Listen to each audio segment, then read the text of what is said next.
Joining me now is the Maharashtra Congress chief Nana Patole joins me.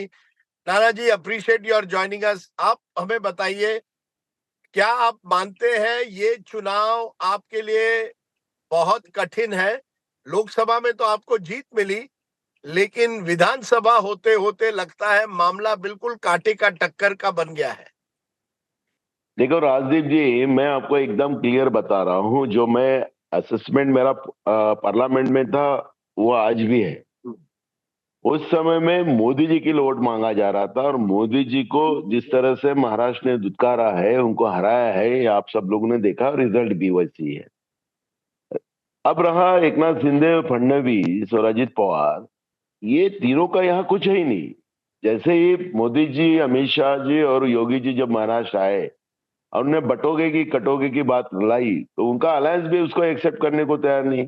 Pankaja Munde ने भी उस बात का विरोध किया. महाराष्ट्र शव फुले अम्बेडकर विचारधारा का रहा है, छत्रपति शिवाजी महाराज के विचार का रहा है, और महाराष्ट्र ने हमेशा सब धर्म को एक साथ लेकर चलने की बात की है. जो भी ऐसी बात करेगा उसका विरोध होगा. और जैसे ही ये जो महाराष्ट्र की गवर्नमेंट है, जब भी नेचुरल कैलेमिटी आई, किसानों को कोई मदद नहीं की. जो कर्जा माफ करने की बात हुई थी वो नहीं की. किसानों के फसल को दाम न देना. किसान तो साल भर रास्ते पे खड़ा रहता है, प्याज फेंक रहा है, सोयाबीन फेंक रहा है, कपास फेंक रहा है, धान फेंक रहा है. ये सब आप लोग देख रहे हो. तो किसानों को इन लोगों ने बर्बाद किया. युवाओं को झूठे सपने दिखाकर युवाओं को फंसाया है. एमपीएससी के एग्जाम में पेपर लीक ये लोग करते हैं पवित्र पोर्टल के माध्यम से. सर, लेकिन नाना जी, आपने कहा कि ये सब उन्होंने नहीं किया है. एक बात मैं जहां भी जाता हूं वो अपने प्रचार में कह रहे हैं, महायुति लाडकी बहन स्कीम, कि हम 1500 रुपए पिछले 4 महीनों से महिलाओं को दे रहे हैं. बोनस दिया अक्टूबर के महीने में 7,500 रुपए 2 करोड़ से ज्यादा महिलाओं के खाते में डाले. ये चुनाव का गेम चेंजर है. ये सबसे बड़ा फर्क होगा लोकसभा और विधानसभा के बीच. इनको रहने दीजिए, फील गुड रहने दीजिए, हमें कोई तकलीफ नहीं है. 5,500 रुपया महिलाओं के खाते में डाले और उसी समय में 2 महीने में महंगाई का प्रतिशत आप देखिए कितना बढ़ा है. 1,500 की जगह 5,000 रुपए उनसे छीन लिए इन लोगों ने. तो बीजेपी की असलियत तो वहां लोगों के सामने आ गई है. तो इनको, बीजेपी को फील गुड में रहने दीजिए, हमें कोई प्रॉब्लम नहीं है.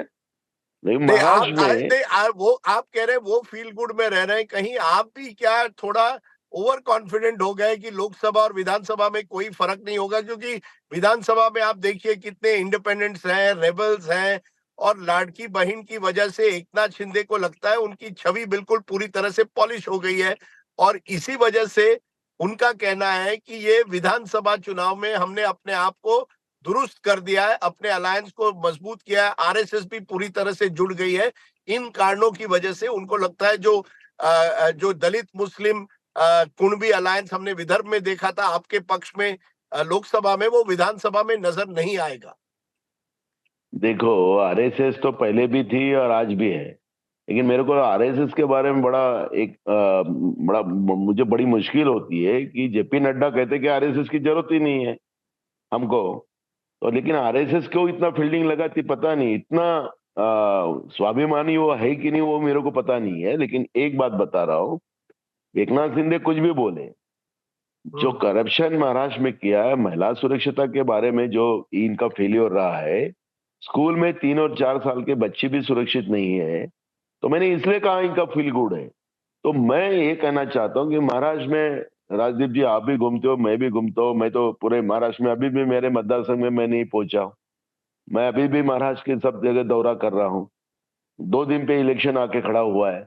तो मेरा ये कहना है कि मैंने महाराष्ट्र को जगह जगह पे जाके आया हूँ. मैंने लोगों का गुस्सा इनके बारे में देखा है. और मैं आपको कहता हूँ अभी से राजदीप जी, कि महाराष्ट्र में पार्लियामेंट से भी अच्छा रिजल्ट आपको देखने मिलेगा. आज ये एडवर्टाइज और करप्शन का कमाया हुआ पैसा, आज कोई भी मोबाइल खोलो तो इनका ही एडवर्टाइज आता है. तो ये तो करप्शन का पैसा का यूज तो कर ही रहे. तो उसमें आप ना जाइए. मैं ग्रास रूट पे क्या चल रहा है, ग्रास रूट पे जो इन लोगों ने ओबीसी मराठा का झगड़ा लड़ाया था, तो इनके साथ ना मराठा रहा ना ओबीसी रहा. और इनका खेल चला ही नहीं. ये बीजेपी को लगता है ओबीसी उनके साथ रहेगा इस बार, और मराठा डिवाइड रहेगा, और ओबीसी धीरे धीरे उनके पास आ रहा है। दलित भी जो पूरी तरह से आपके साथ आया था एक तरह से लोकसभा में, वो भी धीरे धीरे उनकी तरफ आ रहा है।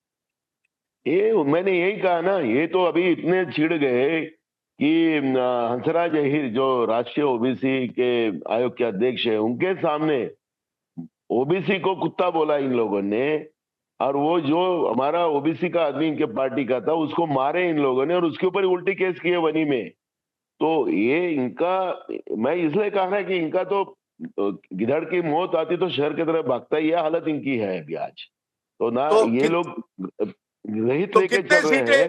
तो कितने सीटें आएंगी आपकी, कितने सीटें आने की उम्मीद हाँ, है?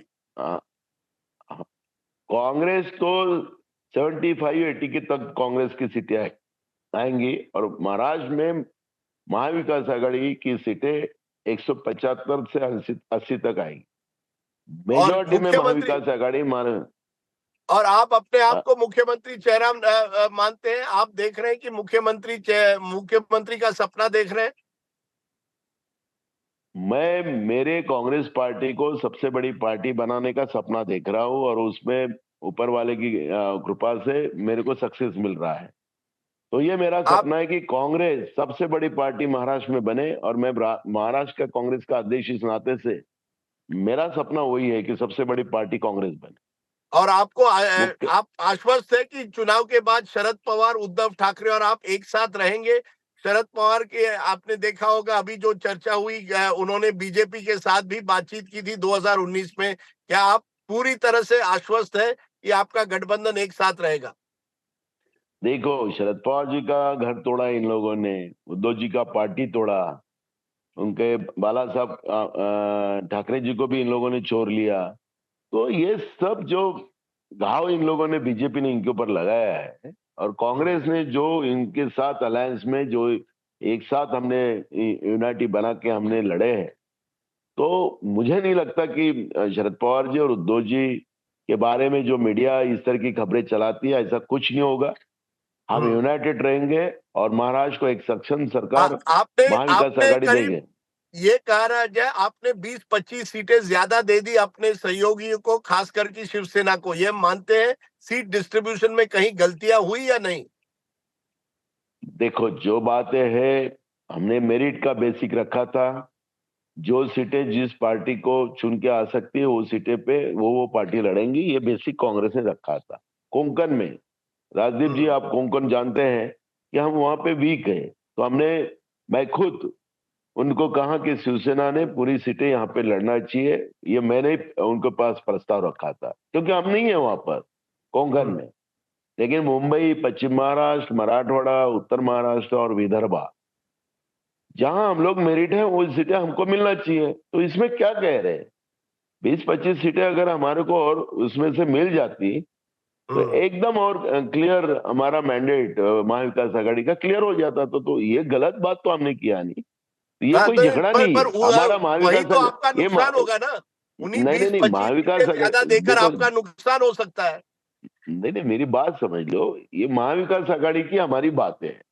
लेकिन आज हम महाराष्ट्र में महाविकास आघाड़ी के हमारे जो भी जगह गई होगी उसमें भी हमने हमारी पार्टी के सब लोगों को समझाकर वहां पे काम पे लगाया है, और जी। महाविकास आघाड़ी के साथ खड़ा करवा दिया है, और वो सीटें भी हम लोग जीतेंगे जो हमारे मित्र मे- को हमने मित्र पक्ष को दिए हैं। मेरा आखिरी सवाल यह है, शरद पवार से जब मैंने बात की, उन्होंने कहा जो सबसे बड़ा पक्ष है उनका मुख्यमंत्री बनेगा। क्या आप इस राय से सहमत हैं? जो पक्ष के पास सबसे ज्यादा सीटें आएगी उन्हीं का मुख्यमंत्री बनेगा?